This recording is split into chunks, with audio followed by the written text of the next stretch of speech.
Hello, and welcome to the Marine Corps Suicide Prevention Podcast, where we think about, talk about, and address the physical, mental, spiritual, and social components of suicide prevention. I am your host, TJ Owens, the Suicide Prevention Capability Section Head here at Headquarters Marine Corps, better known as SPC.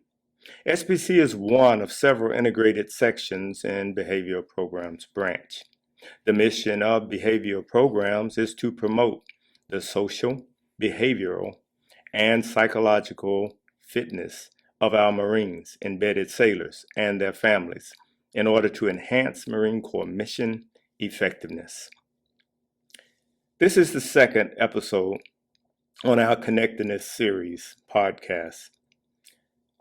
Today, we have the opportunity to meet with and talk to a gentleman who we have become acquainted with, Mr. David Shooty. Mr. Shooty, how you doing? I'm doing good. All right, and thank you for being with us. Can you do me a favor and tell our listeners a little bit about yourself? I sure can. So I have been in the Army for almost 15 years. I joined April of 2006. And I deployed to Helmand Province 2009 and 10 with the Army as a combat engineer, and was actually attached to 1st Marine Division. Oh. So we did route clearance for them, and then we're attached to 2nd MEF as well when they rotated out. And so I've been a combat engineer my whole career. I've just started to step away. I've been given 100% or awarded 100% disability for post-traumatic stress, TBI, and post-concussive syndrome. Okay. So I'm undergoing med board and getting out. All right. Thank you for that. And if I'm correct, you're also a family man. Can you tell us about that aspect of you? So for almost 8 years, I've been married to a beautiful wife, Courtney, and I've got an amazing 5-year-old son, Asher, and they're my world. They keep me driving. I'm glad to hear that, David, and thank you for sharing that with us as well. You're here today to share your personal story of recovery. The date is correct. You attempted suicide in December 2018. Tell us, if you will, what happened before you received the help that you needed. Really, nothing happened leading up to the attempt because I wasn't honest. I didn't tell anybody. Okay. Until after the fact.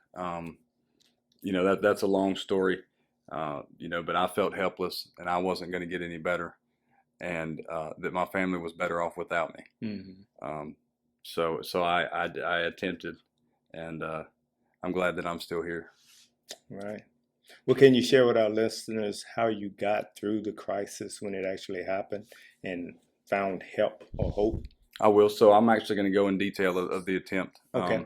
I put my rifle in my mouth and pulled the trigger. And I was fortunate enough the bullet didn't go off. The primer, I guess, had gotten wet at some point, but it was a failed primer. That's the only reason I'm here. But so after that happened, I started throwing up. I was so sick and shaking.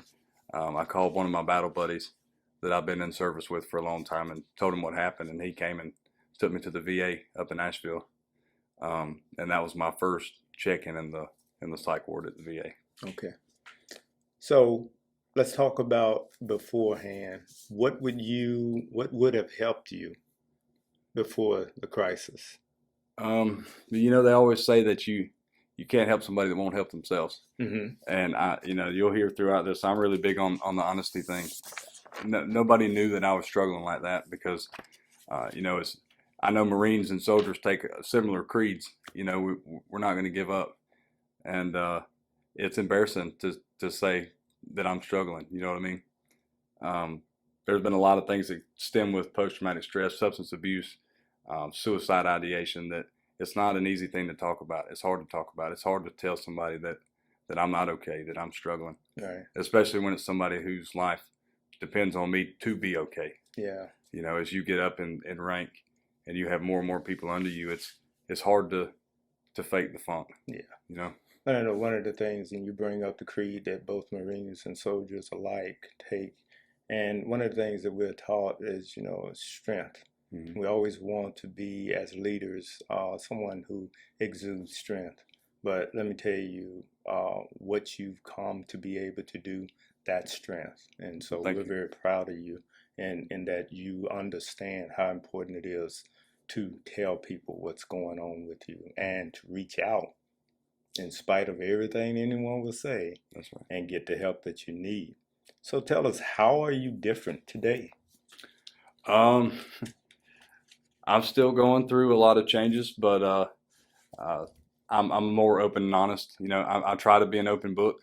It's still a hard thing to do sometimes, but like I said, you can't make positive change by yourself. Yeah. Nobody can do life alone. Right. So you've got to be open and honest and tell everybody what's going on. Well, you're in the recovery phase, so how does that feel for you?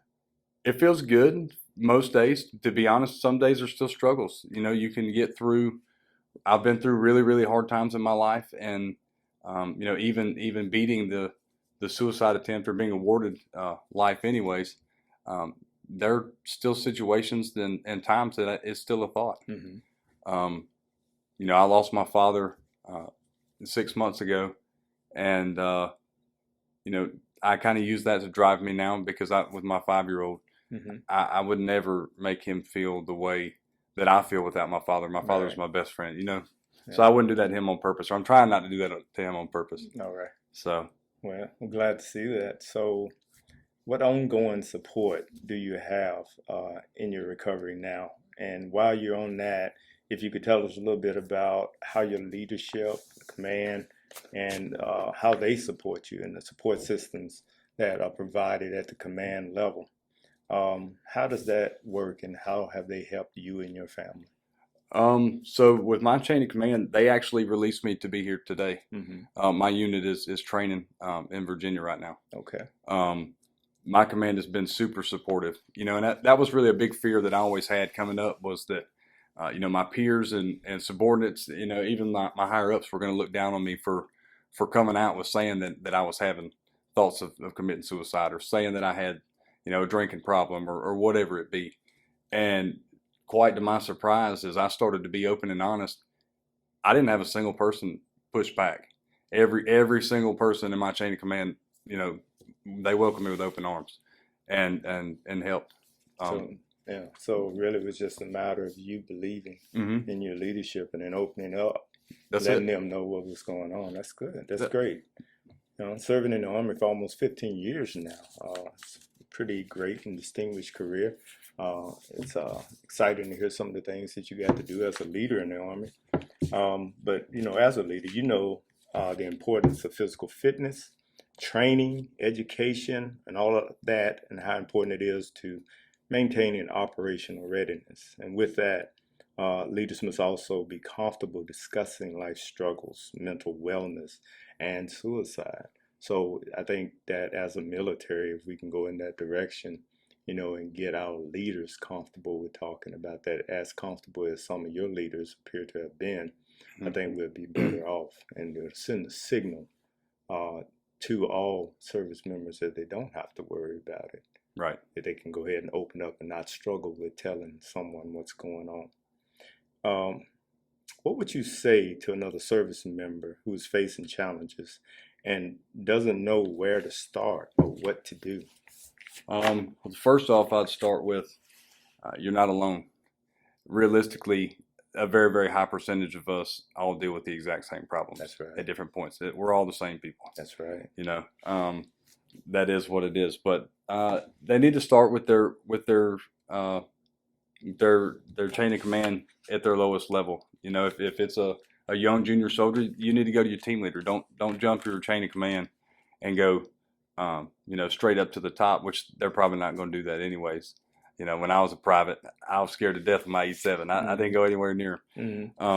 But you've got to tell them at the lowest level and let them handle it. There are times that your team leader, squad leader might be able to say something to you that'll snap you out of it, and you're good to go. There was no need to get the commander involved. That's right. But there's also times that the team leader is going to have to be strong enough. Team leaders are typically pretty junior themselves, and they need to be training the most, I guess, in how to recognize, okay, this is serious. Yeah. And this needs to go up immediately. It's not going to go up. Yeah. And I think what you're talking about there is that doorkeeper. Mm-hmm. Who's going to be the first person or the first individual, even first service provider, to see this individual when they do open up. That individual has to know how to handle that situation. And so what we call it in public health is doorkeeper training. That's right. And what you're saying is that's probably a good thing for subordinate people to have. It is, and the other thing that I would say is that if you're aware of someone who is struggling with this and they're not being honest, I get it. You don't want to be a tattletale, but you need to be honest, because it might cost that person their life. That's right. I've seen it happen several times in my career that nobody said anything, and we figured it out after we got the phone call. Right. Yeah.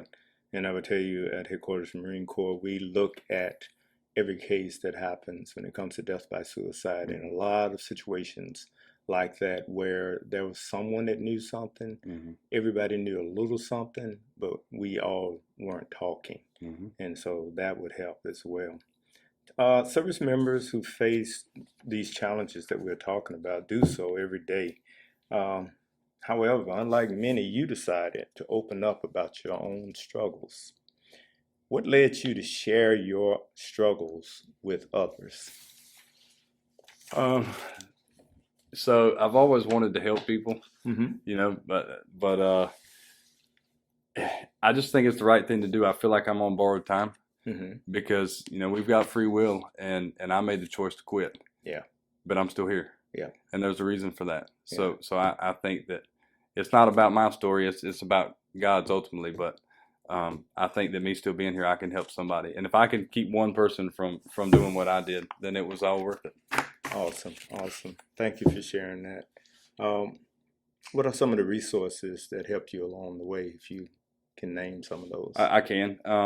The VA there's a lot of stigma about the VA. I love the VA, to be honest with you. I've got a team of a very large number of doctors, and they've been very helpful to me. The VA crisis line is there's a big stigma with that as well. I use the VA crisis line and a lot of other military one source is a good resource. There's the sky's the limit on your resources. That's right. It really is. That's good. Appreciate that. As you alluded to when you were answering that, you talked about some of the stigma that's out there. You got literature that speaks to it. Numerous reports talk about stigma and how it keeps service members from seeking mental health. Why don't you share with our listeners what you do to fight stigma? Every time I hear, like I said, the VA are the biggest ones that I hear with the stigma, and I say loud to everybody that the VA is not what you think it is. There was a time back when everyone talks about, well, in 2010 we had a surge. We had 500,000 people come home at one time. I was a part of that surge. I know they were underfunded, which they're still underfunded, but the VA has made a lot of changes to adapt to the large number of combat veterans that we have in the country. Right. They really have, their facilities are growing. They still get more and more facilities. They're doing everything that they can. Okay. The crisis line, a lot of people think if you call them that they'll send the police to your house. Don't call them unless it's serious. I've talked to them 40, 50 hours in the last 6 months. They have never sent the police to my house. Yeah. There's a trained professional that is, they've been taught and trained how to recognize whether or not you're a true threat to yourself at the moment. And if they think you're going to pull the trigger, they're going to send the police. It is what it is. That's what they should do. That is awesome. And there's a lot of, what do you call them, bunks or, old tales out there concerning and surrounding stigma. And, we appreciate the fact that you were able to debunk one of them by telling us about that. Do you have any advice for service members and their families who may be concerned about someone who is at risk for suicide or may need assistance? I do have some advice, and I'm going to take it a little sideways. Okay. With the suicide ideation, substance abuse is a large problem in the military. Everybody knows that. And my biggest advice is, whether it be a son or daughter, or a husband or wife, brother, whoever it might be that is struggling with these issues, don't give them an ultimatum. Mhm. I've seen a lot where someone will say, well, if you do this, then I'm gone. You know, if you do this, I'm leaving. And you can't do that, because when you do something like that, you know, that person is going to feel like, and I'm speaking personally, that person is going to feel like, well, you know, they're going to be gone anyways. I messed up. I made a mistake. I just lost everything. My wife's going to be gone. My family's gone. And that's actually going to help them in a bad way, and lead them down a path even darker than they're already in. So you're either in or you're out. That is what it is. But that's the best advice that I have. You've got to be supportive, because if someone actually comes to you that is strong enough to say that they're thinking about pulling the trigger, just the amount of courage it took for them to be able to do that. That's right. That they're really hurting, so you need to help them out. Yeah. And we, you know, in public health, we speak a lot about. That's why one of the reasons we're doing this connectedness series is the ability of those who need help or who won't help. That we want to help them see that they're surrounded by people who can help them. And you know, you mentioned one that's very important as we study suicide prevention and provide the interventions that could, you know, break the cycle. You talk about family, and it's very important. And so I'm glad you shared that, because I want, you know, family members to realize that, you know, it's not like your service member goes to work and they're no longer a part of their family, and then they come home and then they're part of the family. Service member is a complete person, and their family, their loved ones, their children, and their wife, in your case, are very, very essential part of that healing and help. They're happening every day, and your story is going to provide someone the hope and help that they need. I have to agree with you, and I wholeheartedly appreciate your honesty as someone who is a service member, and the strength that you've displayed in coming out and saying, look, this is what's going on, I need help. And that is a powerful individual, and that is a powerful story. We need more people like you who are willing to tell that I needed help and I got help. And my leadership gave me help. They did. Yeah. Thank you. So thank you for that. And so we thank you for being with us today. And we thank our listeners, and we hope that you will continue with us on this journey as we explore this and other topics through the Marine Corps Suicide Prevention podcast, where we think about, talk about, and address the physical, mental, spiritual, and social components of suicide prevention. Remember, suicide is preventable, but only if we empower ourselves and others with the knowledge, tools, and resources that we need. If you want to know how to get more involved, please contact your unit, suicide prevention officer, or coordinator, and they can help connect you with the appropriate resources and opportunities. If you or someone you know is in crisis or at risk for suicide, please reach out, connect with CARE, or call the military crisis line at 800-273-8255 and press 1. Until next time, stay connected.